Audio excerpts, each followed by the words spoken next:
बसपा के सभी चाहने वालों के लिए यूपी और देश भर से बड़ी खुशखबरी आने की लगातार संभावनाएं बन रही हैं।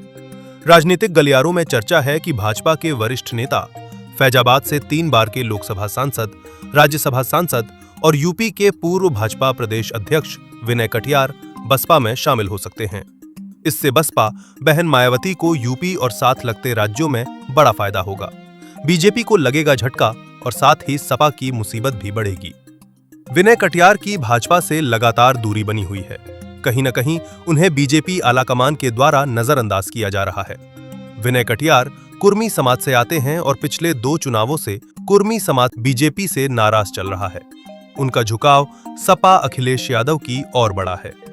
ऐसी संभावनाएं बन रही हैं कि अपनी राजनीतिक जमीन को तरोताजा रखने के लिए विनय कटियार हाथी की सवारी करेंगे और इससे बसपा को यूपी में लगभग 5 लोकसभा क्षेत्रों और 30 के आसपास विधानसभा हलकों में बहुत फायदा होगा। कुर्मी समाज की यूपी में आबादी लगभग 7.5% के आसपास है।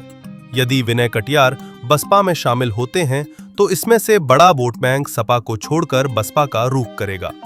विनय कटियार के बसपा में शामिल होते ही यूपी की स्थिति में बड़ा बदलाव आएगा और बसपा को गोंडा, बस्ती, गोरखपुर, मिर्जापुर, लखनऊ, बदौही, वाराणसी, अंबेडकर नगर, कानपुर, सीतापुर, बरेली, फूलपुर और फैजाबाद में बहुत लाभ मिलेगा।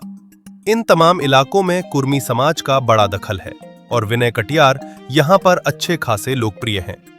कुर्मी समाज पढ़ा लिखा और जमीनी स्तर पर बहुत जागरूक है। इस समाज में विनय कटियार की हमेशा अच्छी भूमिका रही है। उनके पास राजनीति का बड़ा अनुभव है और आजकल वे सर्व समाज की बेहतरी के लिए काम कर रहे हैं। हाल ही में उन्होंने कहा है कि वे अपना जीवन लोक कल्याण में लगाएंगे, यानी उनकी विचारधारा अब बसपा से मेल खा रही है। यदि सब कुछ ठीक रहता है तो विनय कटियार के बसपा में शामिल होने के बाद 2027 यूपी विधानसभा चुनाव में बहन मायावती जी को बहुत फायदा होगा।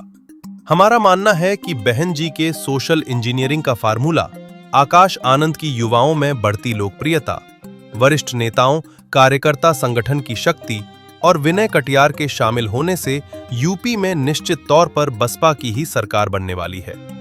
इसको लेकर अभी से गोदी मीडिया और विपक्ष की नींद उड़ गई है।